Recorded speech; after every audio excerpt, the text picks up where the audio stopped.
Class 8 subject English. Today's topic Polo, the king of games. Second lecture. From the steppes of Central Asia, the game eventually separated as far as Japan, China, Tibet, and India. Over the ages, the aristocratic game developed to promote equestrian and military skills and was ranked next to battle itself as the ultimate test of the prowess of princes and warriors. Patronized by kings and the horsed cavalry, it was played by the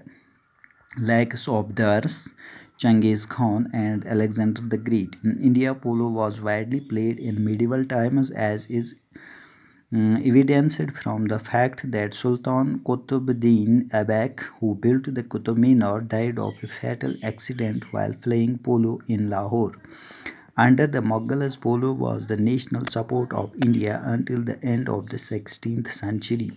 During this period, polo enjoyed the patronage of kings and nobles and was widely played in the provinces of the empire and in the courts of the Rajput kings.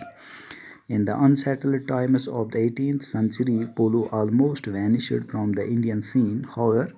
it survived in a few remote mountainous enclaves of the great subcontinent, notably in Gilgit, Ladakh, and Manipur. Polo has been for centuries a popular sport of the rugged mountain valleys of the Karakoram ranges, particularly in the remote and inaccessible Himalayan regions of Gilgit, Hunza, Skardu, and Khaplu in Baltistan and Ladakh. यानी यस रात पोर के polo the king of games यथ वनान तो रात वुच कि polo was born in central Asia spent its childhood in Iran and attained maturity in the northern areas यानी यह पुरान गेम आज ब्रो 50 वरी यह पुरान गेम यानी मे तुम रात वोन कि यह गुरिस पे गिंद बे बादशाहन तो अमीर लूकन हज गेम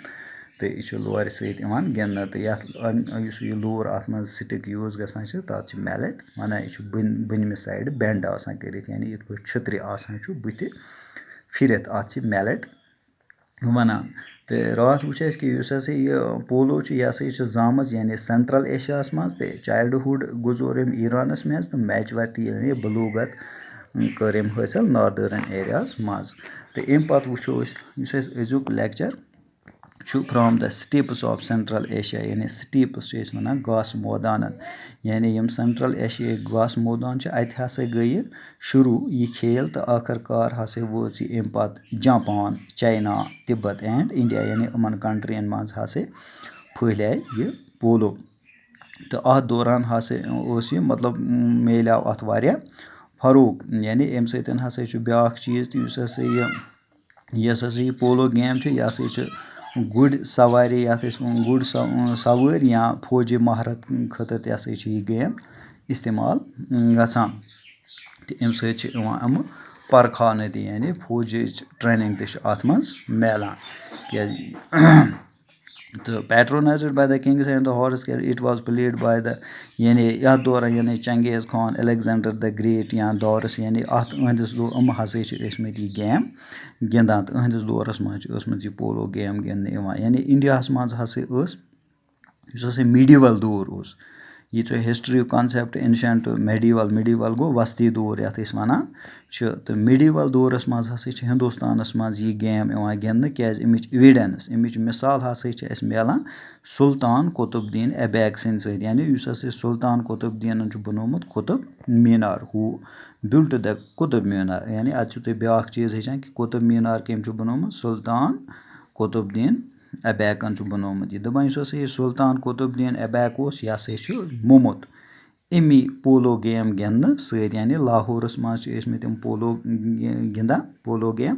तो अत दौरान अमिस एक्सीडेंट गोमुत यानी फैटल एक्सीडेंट तो यह मोमुत यह गेम गिंदान लिहाजा यह एविडेंस कि इंडिया मज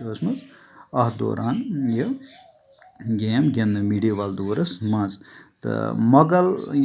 under the Mughals polo was the national यानी मुगल दौरस मज हिंदुस्तान मज पोलो गेम यह नेशनल गेम मान तो India until the end of the 16th यानी 16वीं सदी तम during this period polo enjoyed the patronage of kings यानी अत दौरान यम त किंग बादशाह या बड़ मतलब अमीर लूक तो यम यह गेम गिंदान या यम राजपूत किंग्स तो अत दौरान गेम ٲسمٕژ यिवान गिंदनہٕ तो अमि पत्तٕ येल्ले अस वुच्छान 18th century कुन पकान तो पोलो गमस टोटल गٲब यानी polo almost vanished from the Indian scene तो इंडियन कंट्री यानी हिंदुस्तानस मज 18वीं सदी मज पोलो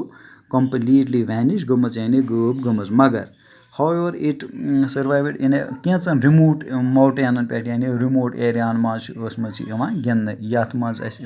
गिलगित लद्दाख तो